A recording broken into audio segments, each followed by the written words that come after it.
الحمد لله نحمده ونستعينه ونستغفره ونعوذ بالله من شرور أنفسنا ومن سيئات أعمالنا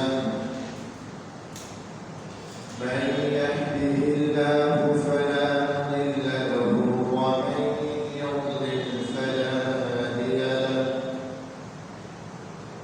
وأشهد أن لا إله إلا الله وحده لا شريك له وأشهد أن سيدنا ومولانا محمدا عبده ورسوله أرسله بالحق بشيرا ونذيرا وداعيا إلى الله بإذنه وسراجا منيرا فقد قال الله تعالى في كلامه المجيد وفي فرقانه الحميد أعوذ بالله من الشيطان الرجيم بسم الله الرحمن الرحيم قل يا عبادي الذين أسرفوا على أنفسهم لا تقنطوا من رحمة الله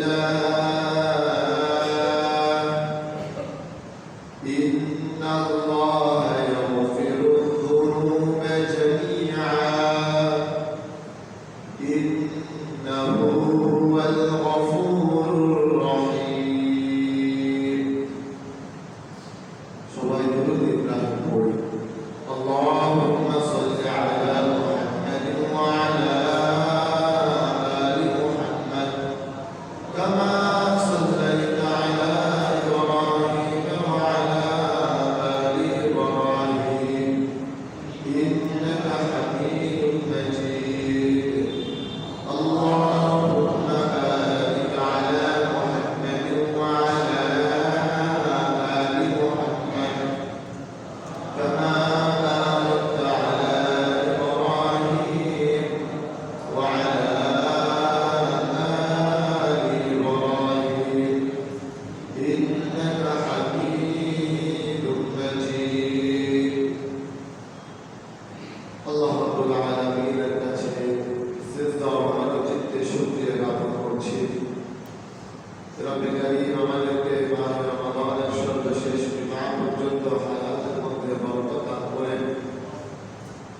তারই তোমার মসজিদে এসে কোরআন ও হাদিসের মজমা বসার তৌফিক দান করেছেন। আমরা সন্তুষ্ট চিত্তে মালিকের দরবারে মন প্রাণ উজাড় করে দিয়ে তাকে কত শুকর আদায় করে দিচ্ছি। সকলেই বলি আলহামদুলিল্লাহ। দুরূদ ও রহমত বর্ষিত হোক রহমাতাল লিল আলামিন হযরত মুহাম্মদ মুস্তাফা সাল্লাল্লাহু আলাইহি ওয়াসাল্লামের উপর। আল্লাহুম্মা সাল্লি আলাইহি আল্লাহুম্মা বারিক আলাইহি। সম্মানিত উপস্থিতি, আজকের জুমায় আমরা খুবই সংক্ষিপ্তভাবে তিনটি বিষয় সম্পর্কে আলোচনা শুনব ইনশাআল্লাহ। সেই তিনটি বিষয় হল সদকাতুল ফিতর এবং রমাদানের শেষ সময় আমাদের করণীয় কি হওয়া উচিত, আর ঈদুল ফিতর সম্পর্কে আমরা সংক্ষেপে কিছু কথা বলবো ইনশাআল্লাহ। সদকাতুল ফিতর সম্পর্কে আমি আমার মুসলিমদের মাঝে যেমন পেরেশানি দেখেছি, যে পেরেশানি যদি মুসলিমদের মাঝে এজন্য থাকতো যে রমাদান আমাদের মধ্যে অতিবাহিত হয়ে যাচ্ছে, কি পরিমাণ আমল করছে, রব থেকে কি পরিমাণ গুনাহ কমিয়ে নিতে পেরেছি, রবের কাছে তাওবা কতটুকু করতে পারলাম, এই জন্য যদি পেরেশানিকে ওভাবে দেখতাম তাহলে আলহামদুলিল্লাহ আমাদের পরিবেশ আরো বেশি সুন্দর হতো। আমি এটা বলছি না যে সদকাতুল ফিতরের জন্য পেরেশান হওয়া উচিত হয়, অবশ্যই উচিত হয়েছে। বাকি সাথে সাথে সদকাতুল ফিতরের পেরেশানি যেমন ছিল, আমাদের উলামাদের পেরেশানি এর চাইতে অনেক বহু বেশি হওয়া জরুরি ছিল।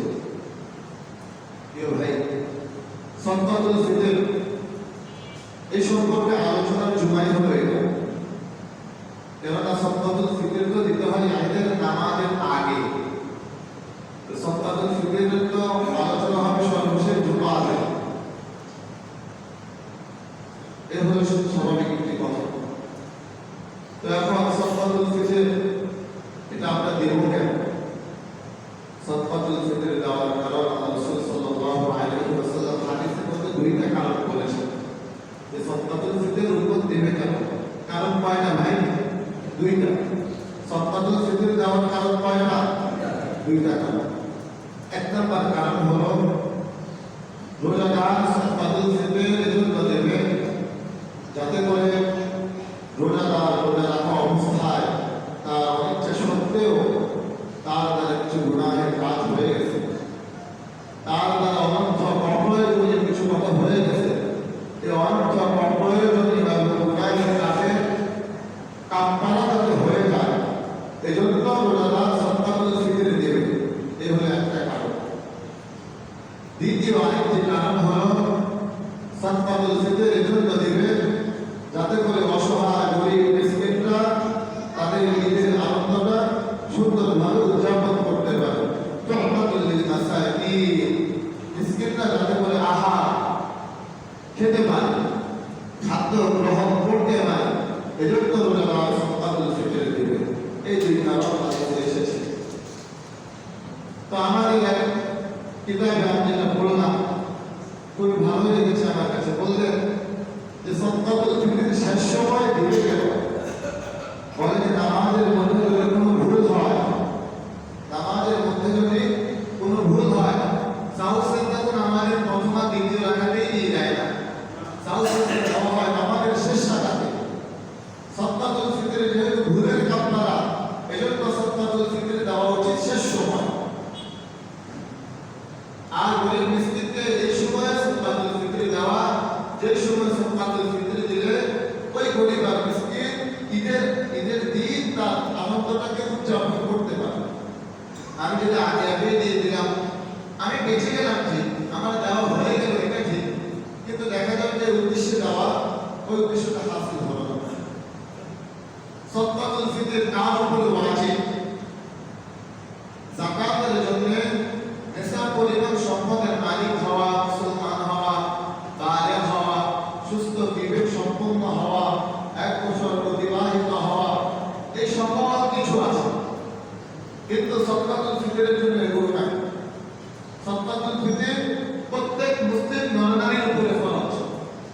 হোক বালেগ হোক না বালেগ, হোক পুরুষ হোক নারী, হোক সুস্থ মস্তিষ্ক সম্পন্ন হোক পাগল, যাই হোক সদকাতুল ফিতর সকলের উপরে ওয়াজিব। এখন প্রশ্ন হতে পারে নাবালেগ যে তার তো টাকা নেই, দিলে কোথেকে? এই নাবালেগ যে ব্যক্তির অধীনে নিয়ন্ত্রিত, ওই ব্যক্তি তার সদকাতুল ফিতর দিয়ে দেবে।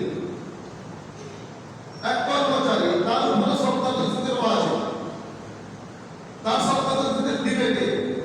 এই যে যার কর্মচারী, তার মালিক তার সদকাতুল ফিতর দিয়ে দেবে। যেমন আমরা অনেক সময় আমাদের ঘরে কাজের মহিলা রাখি, ওই কাজের মহিলা আমার ঘরে থাকা খাওয়া, ভরণ পোষণ আমার ঘরে, তার উপরে সদকাতুল ফিতর ওয়াজিব। ওয়াজিব সেটা কিভাবে?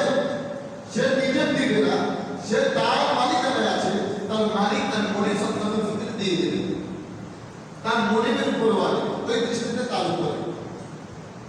প্রিয় ভাই, তো সদকাতুল ফিতর প্রত্যেক মুসলিম নরনারীর উপরে ওয়াজিব। এরপরে সদকাতুল ফিতর কি দিয়ে আদায় করব? রাসূলের জামানায় সদকাতুল ফিতর আদায় করা হতো খাদ্য দিয়ে, শস্য দিয়ে সদকাতুল ফিতর আদায় করা হতো। কিন্তু আমাদের সময় আমরা দেখতে পাচ্ছি যে শস্যের চাইতে টাকা দিলে মানুষের বেশি উপকার হয়। এজন্য শস্য দিয়ে সদকাতুল ফিতর যদি দেওয়া হয়, সদকাতুল ফিতর আদায় হয়ে যাবে এবং শস্যে বা ওই খাদ্যের যে পরিমাণ মূল্য, ওই সমপরিমাণ মূল্য যদি দেওয়া হয় তাহলে সদকাতুল ফিতর আদায় হয়ে যাবে। এখন মূল্য কত? মূল্য আমাদের দেশে ইসলামিক ফাউন্ডেশন থেকে সম্ভবত সর্বশেষ 115 বা 120 টাকা সর্বনিম্ন এটা নির্ধারণ করা হয়েছে। এই অংশটা ভাই খুব সুন্দর করে বুঝেন। মনে করেন যার কাছে 1 লাখ টাকা আছে প্রয়োজনের অতিরিক্ত, তার উপর সদকাতুল ফিতর ওয়াজিব হয়েছে।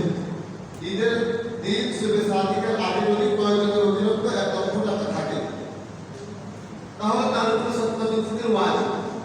এখন যার কাছে 1 লাখ টাকা তিনিও হিসাব করলে 120 টাকা করে, আর যার কাছে 10 লাখ টাকা তিনিও হিসাব করলে 120 টাকা করে।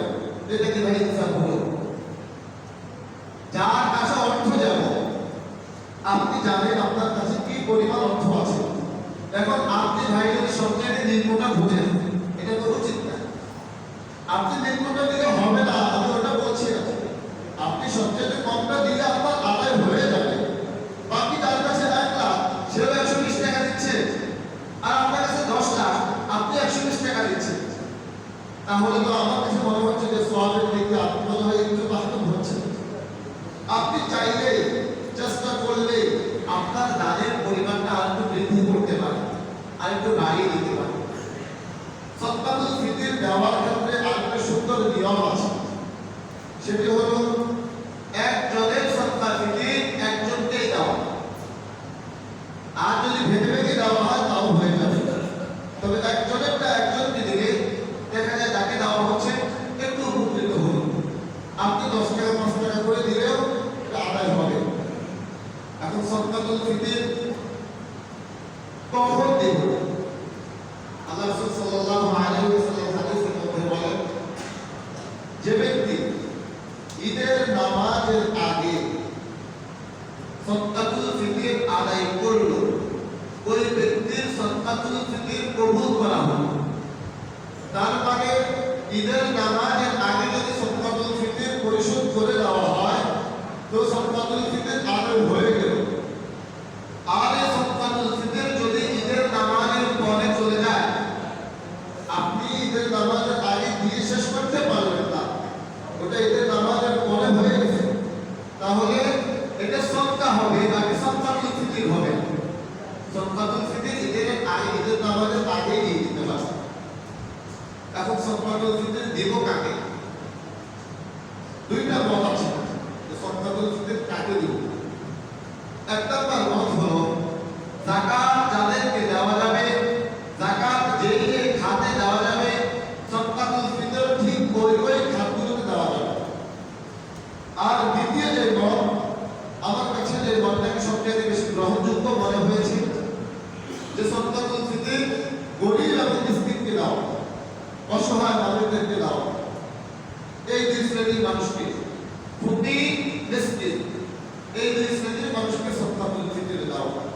দেখে দেখে আপনি নিজে দিয়ে সদকাতুল ফিতর দেওয়ার চেষ্টা করুন, তার হাতে বুঝিয়ে দেওয়ার চেষ্টা করুন যে ভাইয়া আমার এই সদকাতুল ফিতর আমি তোমাকে দিলাম, ঈদের দিন তুমি তোমার পরিজন নিয়ে সুন্দরভাবে কিছু আহার কিনে নিও।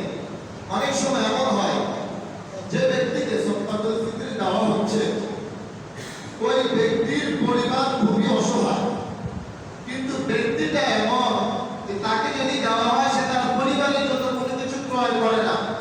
তার স্বভাব খারাপ হওয়ার কারণে সে দেখা যায় নিজেই পুরো টাকাটা রেখে দেয়, নিজেই নিজের খরচের জন্য টাকাটা রেখে দিচ্ছে, কিন্তু তার পরিজনকে সে সহযোগিতা করতেছে না। এইভাবে আমরা তো অনেক সময় জানি যে কোন ব্যক্তির স্বভাব কেমন। যদি এমন কোনো ব্যক্তির স্বভাব আমার জানা থাকে, তাহলে ওই ব্যক্তির হাতে টাকা না দিয়ে ওই ব্যক্তির পরিবারের জন্য আহার কিনে দেওয়া হতো। এই সদকাতুল ফিতর সম্পর্কে সংক্ষেপে যতটুকু বলার প্রয়োজন মনে করেছিলাম, ওটুকু শেষ করলাম। প্রিয় ভাই, রমাদানের শেষ সময়, এখন আমাদের করণীয় কি? রমাদানের এই অন্তিম মুহূর্ত চলছে, আমাদের করণীয় কি হওয়া উচিত?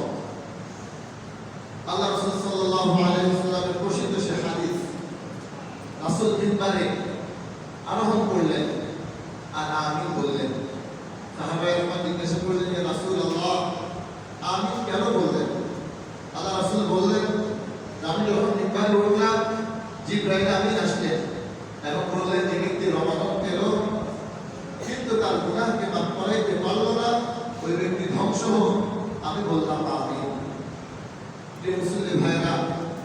আপনাদের কি ধারণা জিবরাইল আমিন বদদুয়া করেছে, রমাদান পেয়েছে, গুনাহ মাফ করাইতে পারলো না।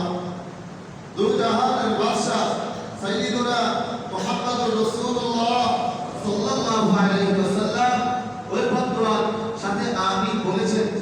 আল্লাহ রাব্বুল ইজ্জত ওয়াল জালাল এ আমিন কবুল করেছেন কি করেন নাই? অবশ্যই করেছেন। তো ভাই, রমাদান আমার জীবনে আসলো আর আমার গুনাহ মাফ হওয়ার আগে যদি রমাদান আমার জীবন থেকে চলে যায়, তো আমি সেই ধ্বংসপ্রাপ্তদের কাতারে শামিল হয়ে যাব। আমি সেই বদদুয়াপ্রাপ্তদের কাতারে শামিল হয়ে যাব। বান্দা যখন গুনাহ করে, আমি যখন গুনাহ করি, পাপী অপরাধীরা যখন গুনাহ করে, তখন সাগর আল্লাহকে বলে যে আল্লাহ অনুমতি দেন, আমি আমার পানি দিয়ে এদেরকে তলিয়ে দেই। বান্দা যখন গুনাহ করে, তখন এই জমিন আল্লাহর কাছে বলে যে আল্লাহ আপনি অনুমতি দেন, আমি এদেরকে আমার পেটে নিয়ে আসি। বান্দা যখন গুনাহ করে, আল্লাহর ফেরেশতারা আল্লাহকে বলে যে আল্লাহ আপনি অনুমতি দেন, এদেরকে ধ্বংস করে দেন। আল্লাহ জানেন কি বলে? হে সাগর, হে জমি, হে আমার ফেরেশতারা, কার বাপ? এ বান্দা কার? তোরা কে এদেরকে সৃষ্টি তোরা করছ নাকি? সৃষ্টিটা আমি করছি, বান্দা তো আমার। ধ্বংস তোরা কেন করতেছিস? ধ্বংস করলে তো আমি করব, শাস্তি দেওয়া হলে তো আমি দেব। তোরা কেন অনুমতি চাস? বান্দা তো আমার। আমার বান্দাকে আমি আরো সুযোগ দেব। আমি দেখি না আমার বান্দা ফিরে আসে। রমাদানের সেই প্রথম দিন থেকে আজ পর্যন্ত যেন মালিক আমাদেরকে সুযোগ দিয়ে রেখেছেন। দেখি না আমার বান্দারা ফিরে আসে কিনা, আমার বান্দারা তাওবা করে কিনা, আমার বান্দারা গুনাহ মাফ চায় কিনা। যদি আমার বান্দারা আসে, আমি আল্লাহর সাথে সাথে আমার বান্দাদেরকে ক্ষমা করে দেব। সুবহানাল্লাহ। জি ভাই, এক হাদিসে রব যেন বলেন যে আমি আল্লাহ লিয়াতুবা ইন্নাল্লাহ ইয়াবসুতু ইয়াদাহু বিল-লাইল। আল্লাহ রাব্বুল ইজ্জত ওয়াল জালাল রাতের বেলা তার হাতকে সম্প্রসারিত করে দেন। আল্লাহ তার হাতকে সম্প্রসারিত করে দেন। লিয়াতুবা মুসিয়ান নাহার, আমার যে বান্দারা দিনের বেলায় গুনাহ করছে, আমার এই বান্দারা যদি রাতে ফিরে আসে, আমি আল্লাহ হাত বাড়াই দিলাম, আইনা বান্দা তাওবা করে, আমি আল্লাহ আমার পুত্রকে কোলে তুলে উঠে দিই। প্রিয় ভাই, বান্দা যদি রাতে না আসে, ওয়ায়াবসুতু ইয়াদাহু বিন-নাহার, আল্লাহ যেন দিনের বেলা হাত বাড়াই দেন যে বান্দা রাতে তো আসছে না। দিনে তো উল্টো আমার হাতটা বাড়াই দিলাম, বান্দা আয় না, রাতে আসার জন্য কি হয়েছে? রাতে তো গুনাহ করে দিল, তো বান্দা আয়, দিনে আয়।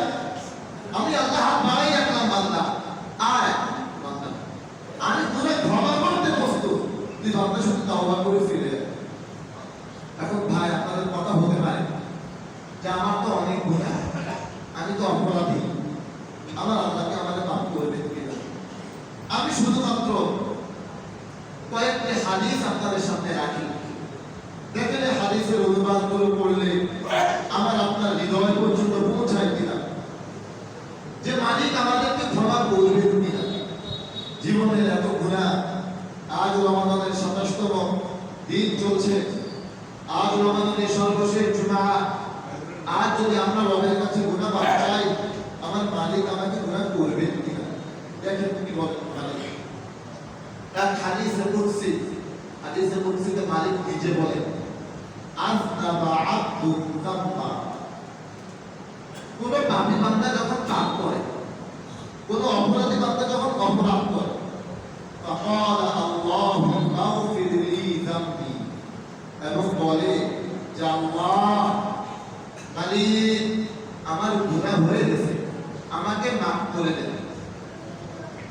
এবার দেখেন ভাই, এক ব্যক্তি যদি বলে ও আমার লোক, তাহলে ওই ব্যক্তির মর্যাদা বেড়ে যায়। এক মন্ত্রী যদি বলে ও আমার লোক, তাহলে ওর মর্যাদা বেড়ে যায়। আল্লাহ বলেন অপরাধী বান্দা, গুনাহগার বান্দা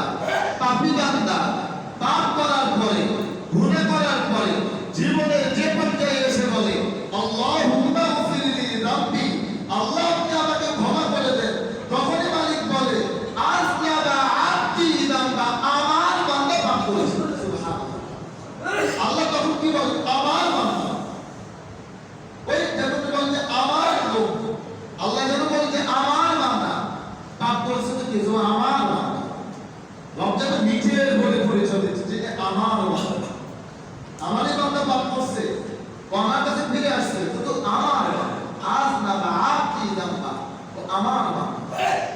এবং রব বলে ফাআইনা আন্নাহু রাব্বা, আমার বান্দা এটা জানে যে তার একজন রব আছে।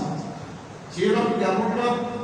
ইয়াগফিরু যামবা ওয়া ইয়াখুযু বিযামবি, ওই রব হলেন এমন রব যে রব গুনাহের জন্য চাইলে ক্ষমাও করতে পারে, গুনাহের জন্য চাইলে ধরতেও পারে, এমন রব। হাদিসের শেষাংশে রব যেন বলে যে বান্দা আমার কাছে আসলো আর আমার কাছে গুনাহ মাফ চাইলো, আমি আল্লাহ ওই বান্দাকে গুনাহ মাফ করে দিলাম। সুবহানাল্লাহ।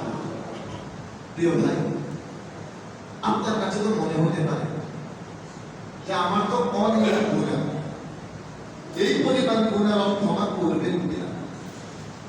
দেখেন কি পরিমাণ গুনাহ হলে রব ক্ষমা করতে প্রস্তুত।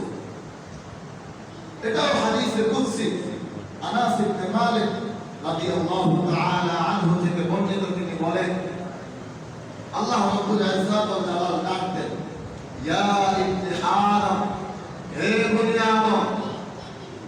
এই জায়গায় আমরা প্রত্যেকে নিজের নাম যোগ করে দিতে পারি, যেমন রব আমার নাম ধরে ডাকতেন, হে তাওহীদ, তোমার গুনাহ কত হয়েছে?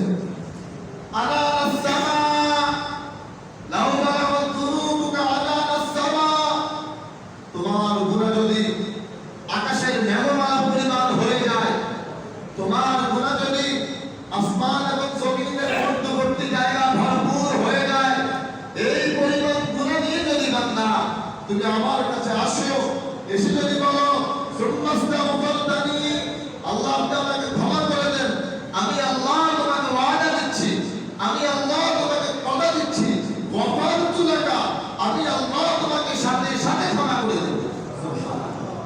এবং বান্দা এটা শুনো, ওয়ালা উবালি, ওয়ালা উবালি, তোমাকে ক্ষমা করতে আমি আল্লাহ কারো পারমিশন নেওয়ার প্রয়োজন নাই, আমি আল্লাহ কাউকে জিজ্ঞাসা করার প্রয়োজন নাই যে ওকে ক্ষমা করবো কি, তুই বান্দা আসলেই ক্ষমা করে দেব।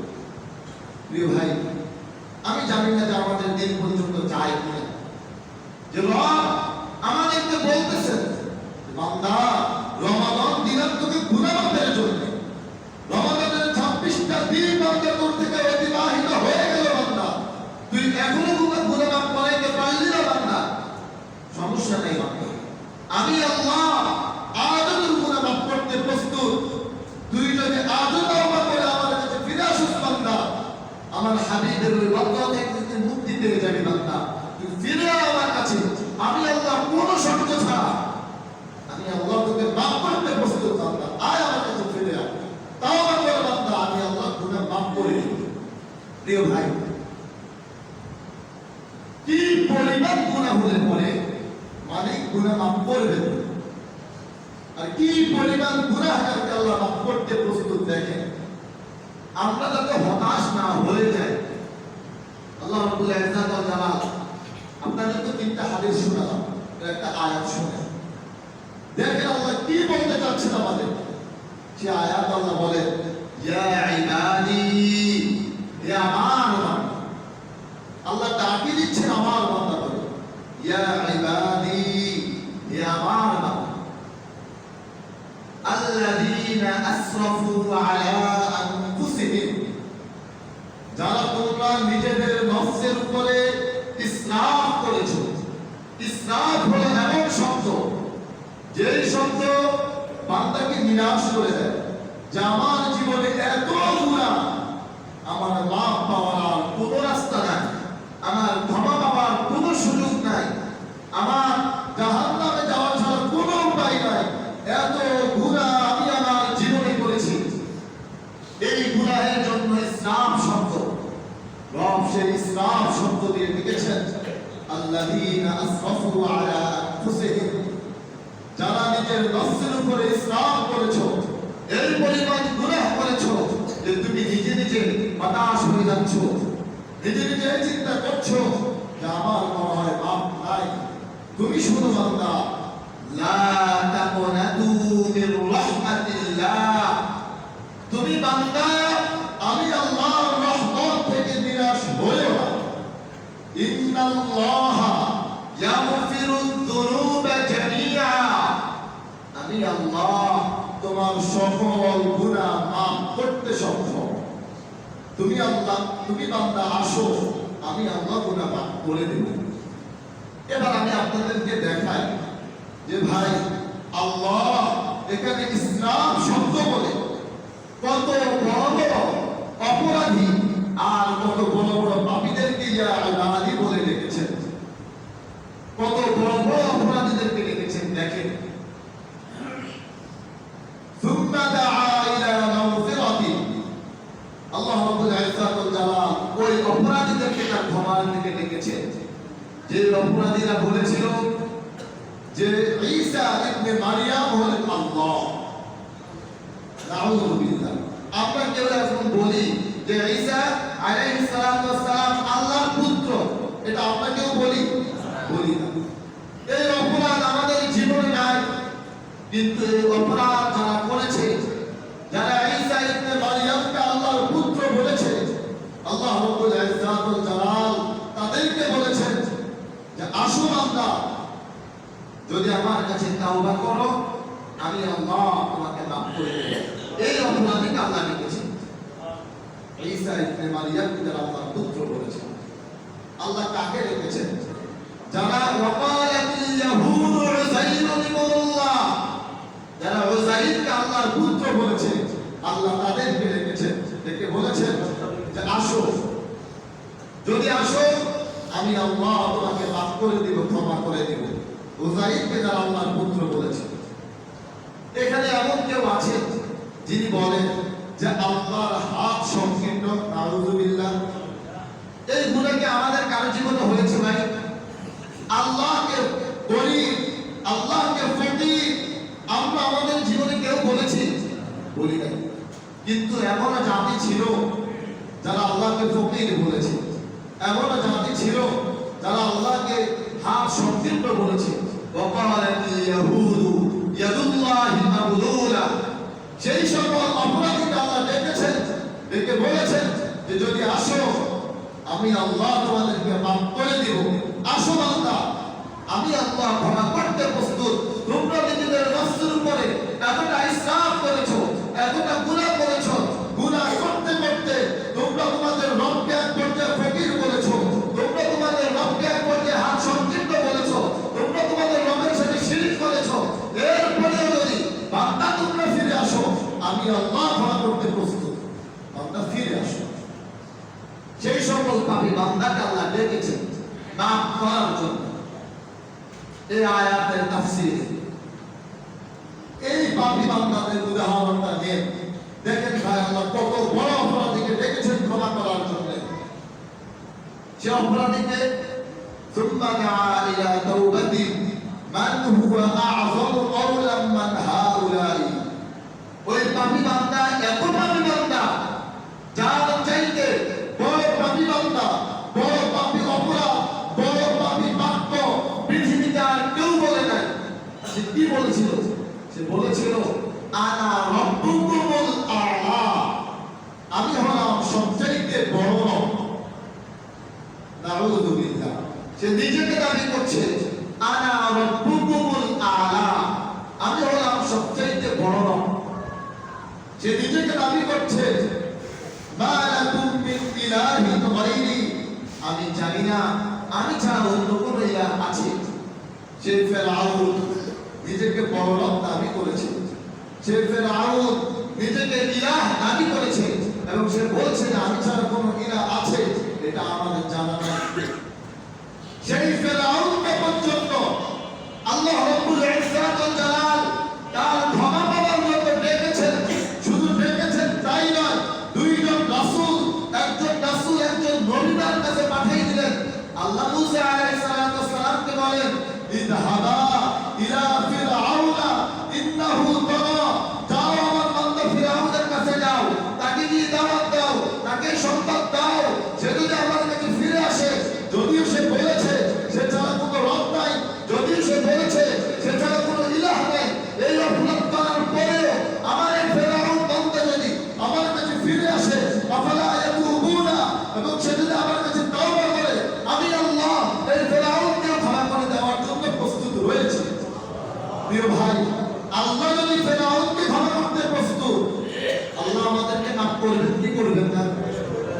শুধু ভাইয়া আল্লাহ চান যে আমরা রবের কাছে তাওবা করে ফিরে আসি। আমি যদি এখন রবের কাছে তাওবা করে ফিরে আসি, রব এখন আমাকে ক্ষমা করতে প্রস্তুত। আল্লাহ রাসূল এক হাদিসে বলেন, বান্দা যদি ক্ষমার জন্য আল্লাহর দিকে অর্ধ হাত অগ্রসর হয়, আল্লাহ বান্দাকে ক্ষমা করে দেওয়ার জন্য এক হাত অগ্রসর হয়। সুবহানাল্লাহ। বান্দা যদি ক্ষমা পাওয়ার জন্য আল্লাহর দিকে এক হাত অগ্রসর হয়, আল্লাহ বান্দাকে ক্ষমা করার জন্য দুই হাত অগ্রসর হয়। বান্দা যদি ক্ষমা পাওয়ার জন্য আল্লাহর দিকে পায়ে হেঁটে আসে, আল্লাহ ওই বান্দাকে ক্ষমা করার জন্য হাজার দৌড়ে দৌড়ে আসে যে আমার বান্দাকে মাফ করে দেবে।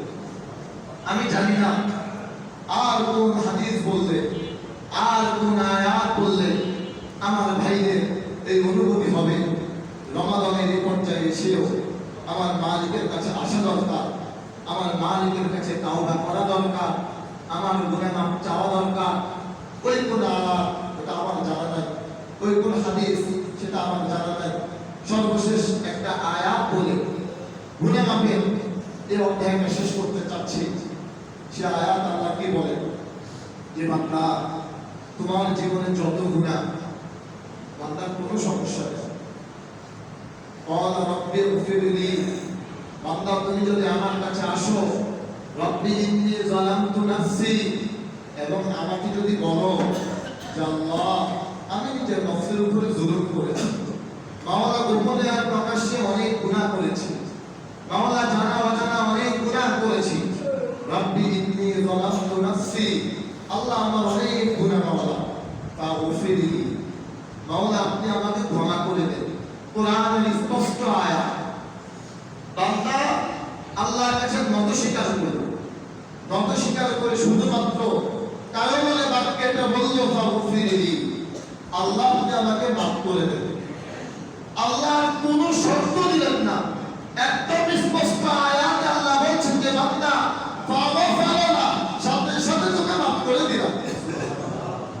তো ভাই শুধু আমার মাফ চাওয়ার জন্য রবের অপেক্ষা, শুধু আমার ক্ষমা চাওয়ার জন্য রবের অপেক্ষা, শুধু আমার তাওবা করার জন্য রবের অপেক্ষা। আমি যদি তাওবা করে রবের কাছে ফিরে আসি, তাহলে আমার আল্লাহ আমাকে মাফ করার জন্য প্রস্তুত। এখানে ছোট্ট করে যে কথাটা বলা যে আপনি অন্যের হক মেরে আছেন আর আজ তাওবা করলে মাফ হবে, আপনার জন্য এই আয়াত আর এই হাদিস নয়। আপনি অন্যের জমি দখল করে আছেন, অন্যের টাকা মেরে আছেন, আর আপনি যদি এটা আশা করেন এটা হবে না। আপনাকে প্রত্যাশা করতে হবে তার জমিটাকে বুঝিয়ে দেবে, যার টাকা মেরেছেন তার টাকা তাকে দিয়ে দেন, বান্দার হক পরিশোধ করে দেন এবং রবের কাছে তাওবা করেন যে আল্লাহ প্রতিদিন আমার যে যা হয়েছে মাফ করে দেন। তখন আল্লাহ আপনাকে মাফ করতে প্রস্তুত। প্রিয় ভাই, এবার ঈদ সম্পর্কে সামান্য কিছু কথা বলে আমরা আমাদের আলোচনা শেষ করব। ঈদের দিন আমাদের কিছু করণীয়। এক নম্বর করণীয় হলো চাঁদ দেখার চেষ্টা করা এবং দোয়া করা। যদি এই চেষ্টা করা হয় আল্লাহ সহজ করে দেবে। সেটা কিভাবে? আপনারা হয়তো বলতে পারেন আপনি শহরের মানুষ, অনেক বিল্ডিং চাঁদ তো দেখা যায় না ওভাবে। চেষ্টা করলে আল্লাহ সহজ করেন, এটা কিভাবে বললাম? এই রমাদানের চাঁদ আমি আমাদের হুজুর আর হলো হাফেজ সাহেব মসজিদ থেকে বের হয়েছি, যেহেতু চলেন আমরা দেখি না দেখি দেখার চেষ্টাটা করি, আল্লাহ তো দেখবে যে আমরা দেখার চেষ্টা করেছি। এবং এটা বলে যখন বের হলাম এই মাথায় এই বিল্ডিংটার মাথায় যাওয়ার পরে হুজুর বলতে ওইদিকে চাঁদ দেখা যায়, কিন্তু আমি তো দেখি না, আমি দেখতেছি একটা তারা দেখা যায়। তিনি বারবারে বলতেছেন না একটা চাঁদ। এরপরে এক ঘন্টা হয়ে দিয়ে কয়েকটা গাছ, ওদিকে যাওয়ার একটা রাস্তা, ওই রাস্তায় নিয়ে গেল, নিয়ে গিয়ে তখন দেখাচ্ছেন ওই যে চাঁদ দেখা যায়। তখন আমি এটা চিন্তা করলাম বান্দা যদি ইচ্ছা করে আল্লাহ বান্দার জন্য সহজ করে দেবে। আমরা আলহামদুলিল্লাহ ইচ্ছা করে বের হয়েছে, আল্লাহ তাকে সহজ করে দিয়েছে। তো চাঁদ দেখার চেষ্টা করেন, আপনি দেখতে বের হন, না দেখলে তো সমস্যা নেই, আল্লাহ তো দেখবে যে আপনি দেখতে বের হয়েছেন, আল্লাহ আপনার আমদানে লিখে দিয়ে দেবেন। আর দেখতে পেলে তো আলহামদুলিল্লাহ। দ্বিতীয় কাজ, আগে আগে ঘুম থেকে ওঠার চেষ্টা করা এবং ফজরের নামাজ জামাতের সাথে পড়া। ফজরের নামাজ তো শুধু রমাদান মাসে জামাতের সাথে পড়তে হয়, আর কিছু কিছু মানুষের জন্য মনে হয় রমাদান শেষ ফজরের নামাজের জামাতে আর পড়া লাগে না। আল্লাহ আমাদেরকে হেফাজত করুন। যে সকল ভাইয়েরা রমাদানে ভাই ফজরের নামাজ জামাতে পড়েছেন, আপনাদের প্রতি আহ্বান, এটা আহ্বান না, ইমাম হিসেবে আদেশ থাকতে পারে, আদেশ নেই যে আপনারা ফজরের নামাজ তেমনিভাবে জামাতের সাথে প্রতিদিন মসজিদে এসেই পড়বেন। মসজিদে এসে মুসলমানকে ফজরের নামাজ জামাতের সাথে আদায় করতে হবে। প্রিয় ভাই, ফজরের নামাজ জামাতের সাথে আদায় করা দেখা যাবে ইনশাআল্লাহ। রমাদান তো দেখা যায় যে নিস্তলা বন্ধ হয়ে দোতলা হয়, একই সাহলে কি অবস্থা হয়, যেদিন রমাদান শেষ এর পরের দিনে যেদিন ঈদ উল ফিতর, ওই দিনের ফজরের নামাজে মুসল্লি কেমন হয় আমি দেখব ইনশাআল্লাহ, এবং পর্যালোচনা আপনাদের সাথে হবে। আমি তো আপনাদের এই সমাজে এখন ইমাম আর খতিব দুটোই তো আমি, যদি খতিব হতাম তাহলে শুধু জুমা টু জুমা, এখন ফজরে দেখবো ইনশাআল্লাহ, জুমাতেও দেখি, দেখা যাবে যে ফজরে আপনাদের উপস্থিতি কেমন হয়, রমাদান কেমন পরিবর্তন আমাকে আপনাকে করতে পারলো, এটা শাওয়াল মাসের প্রথম সপ্তাহে বোঝা যাবে ইনশাআল্লাহ, এবং এটা এই পর্যালোচনা খুব হবে ইনশাআল্লাহ। তো আগে ঘুম থেকে উঠা ফজরের নামাজ জামাতের সাথে আদায় করার চেষ্টা করো। ঈদের নামাজে আসার আগে সুন্দর করে গোসল করে সুগন্ধি ব্যবহার করে আসা, এবং উত্তম পোশাক, উত্তম সুন্দর পোশাক পরে মসজিদে আসার চেষ্টা করা। নতুন পোশাক শর্ত না, উত্তম পোশাক সুন্দর পোশাক পরে আসা। আর মুসলমানদের ভাইদেরকে দেখা যায় সে বিদুর জাস্তিগুলো গায়ে লাগায়, কিসের জন্য লাগায় আল্লাহ ভালো জানে, কিসের মোহাব্বত মুসলমানদের গায়ে ওই বিদুর জাস্তি গায়ে উঠে গেল। যে ইহুদিরা, যে বিদুর মুসলমানদের উপরে এভাবে নির্যাতন নিগ্রহ চালাচ্ছে, যে ইহুদিরা, যে বিদুর মুসলমানদেরকে এভাবে নিধন করতেছে, যে মুসলমানদের গায়ে ওই বিদুর জাস্তি, মুসলমানদের সন্তানরা ওই বিদুর জাস্তি গায়ে, মুসলমানদের সন্তানদের চুলের কাটি ওই বিদুর মতো, মেসির মতো চুলের কাটি, নেইমারের মতো চুলের কাটি, এই মুসলমানদের সন্তান, এই মুসলমানদের সন্তান। ঈদ উপলক্ষে মুসলমানরা কাটিং দেয়, এই মুসলমানদের রুচি, অথচ তারা বলে যে আমরা রাসূলকে ভালোবাসি, চুলের কাটিং এর ব্যাপারে রাসূলের সুন্নাত নাই বলা হচ্ছে, ওই নাপিত থেকে চুলের কাটিং এর রুচি নিতে হয়। আপনি মুসলমানদের সন্তান, আপনি চুলের কাটিং নিয়েছেন নাপিত থেকে, বিদর্ভী থেকে, অথচ বলেন রাসূলকে ভালোবাসেন, বলেন জান্নাত চান, তখন আমাদের থেকে মুক্তি চান, আর চুলের কাটিং নেবেন তাদের থেকে, পোশাক নেবেন তাদের থেকে। আপনি আমার রাসূলকে ভালোবাসেন, পোশাকের সুন্নাত কি রাসূলের নাই? চুলের কাটিং এর সুন্নাত কি রাসূলের নাই? তাদের থেকে কেন নিতে হয় ভাই? মুসলমানদের সন্তানদের চুলের এখন কাটিং হবে কেন? এই কাটিং দিবেন কেন? চুলের কাটিং এর ফায়দা কি? একজন ভাই আমাকে কাটিং এর ফায়দা বুঝাই দেবে, তাহলে দেখে আমরা নিতে পারি কিনা। আমরা তো কাটিং ছড়া চলে আলহামদুলিল্লাহ দেখে আমাদের জীবন সুন্দর চলছে। আপনি কাটিং দেওয়ার কারণে আপনার জীবনের কি পরিবর্তন, ওটা একটু আমাদের বুঝাই দিতে ভাই, তাহলে আমরা দেখি কাটিংটা দিতে পারি কিনা, উপকারটা একটু জানাই না। প্রিয় ভাই, তো বলছিলাম উত্তম পোশাক পরিধান করে উত্তম ভাবে ঈদগাহে আসা, আসার আগে বিপুল সংখ্যক খেজুর খেয়ে আসার চেষ্টা করা, অনুচ্চ স্বরে আস্তে আস্তে তাকবীর বলা, আল্লাহু আকবার, আল্লাহু আকবার, লা ইলাহা ইল্লাল্লাহ, আল্লাহু আকবার, আল্লাহু আকবার, ওয়া লিল্লাহিল হামদ। অনুচ্চ স্বরে আস্তে আস্তে পড়তে পড়তে আসা, পায়ে হেঁটে আসার চেষ্টা করা। ঈদের নামাজ ঈদগাহে জামাতের সাথে আদায় করার চেষ্টা করা। ঈদের নামাজ ঈদগাহে পড়াই উত্তম। বিভিন্ন কারণে মসজিদগুলোতে হচ্ছে, আমাদের যেহেতু একটা ঈদগাহ এখানে আছে, মসজিদ কমিটি এবং সমাজের নেতৃত্বস্থানীয় যারা আছেন, ওনারা কিভাবে হলে সুন্দর হয়, কিভাবে হলে ভালো হয়, ইমামদের সাথে বসে পরামর্শ করে ঈদগাহে যদি নামাজ হয় সবচেয়ে ভালো হয়। কয়েক সমাজের মানুষ, একসময় এমন হতো যে প্রত্যেক সমাজের মানুষের সাথে প্রত্যেক সমাজের মানুষের পরিচয় থাকতো, দেখাশোনা থাকতো, কিন্তু সময়ের ব্যবধানে আমিরুল মসজিদ মুখে হয়ে গেছে। মসজিদে হওয়াটা আমাদেরও লাভ। আমাদের মসজিদের সেজে না ওই আপনি হলেও যেভাবে হলে সুন্দর হয় এভাবে করে বসে একটা পরামর্শ করা যায়। আমার পরামর্শ সিদ্ধান্ত প্রিয় ভাই, এরপর এদের নামাজের জন্য এক রাস্তা দিয়ে আসা, এক রাস্তা দিয়ে যাওয়ার চেষ্টা করা। এই হলো ঈদ সম্পর্কে আমাদের আলোচনা। যে তিনটা বিষয় বললাম, আলোচনা শুরুতে যে সদকাতুল ফিতর সম্পর্কে আলোচনা, এবং রমজানের শেষ সময় আমাদেরকে রবের কাছে তাওবা করে ফিরে আসা, আর ঈদ সম্পর্কে আমাদের কিছু কথা আমরা আমাদের মূল আলোচনা শেষ করেছি। সংক্ষেপে একটা কথা বলি, আমরা মুসলমানেরা আলহামদুলিল্লাহ নির্বিঘ্নে এখনো রমাদানের সিয়ামগুলো পালন করতে পারতেছি, নির্বিঘ্নে রবের ইবাদত করতে পারতেছি, নির্বিঘ্নে চলাচল করতে পারতেছি। কিন্তু আমাদের ফিলিস্তিনের মুসলমানেরা নির্যাতিত আগে করে খুব কষ্ট তাদের জীবন যাপন হয়। আমরা মনে করেন খাওয়ার দেওয়ার জন্য লোক খুঁজে পাই না, এই অনেক অঢেল খাওয়া আমাদের কাছে এখন আসে। মসজিদে কালে এমন খাওয়া আসছে যে খাওয়ার পরে আছে জীবনটাকে খুঁজে পাই না আমরা, এই পরিমাণ খাওয়া। কিন্তু ভাই আমাদের সেই ফিলিস্তিনের মুসলমান ভাইয়েরা খাওয়ার খুঁজে পায় না। কালকে আমাদের সেক্রেটারি সাহেব বললেন যে ঘাস দিয়ে পানি দিয়ে গুলে খায়, কি পরিমাণ কষ্ট তাদের জীবনে। যা আমাদের ফিলিস্তিনের ভাইদের জন্য আমাদের মসজিদের কালেকশনের পরে ওই কালেকশনটা একসাথে হবে। আমরা ইনশাআল্লাহ যে সোর্সে তাদের কাছে পৌঁছানো সম্ভব, এভাবে আমি নিজে যাচাই করে ওই সোর্সে দেওয়ার চেষ্টা করব ইনশাআল্লাহ। যে সোর্স থেকে বাংলাদেশ থেকে ফিলিস্তিনে টাকাটা দেওয়া সম্ভব।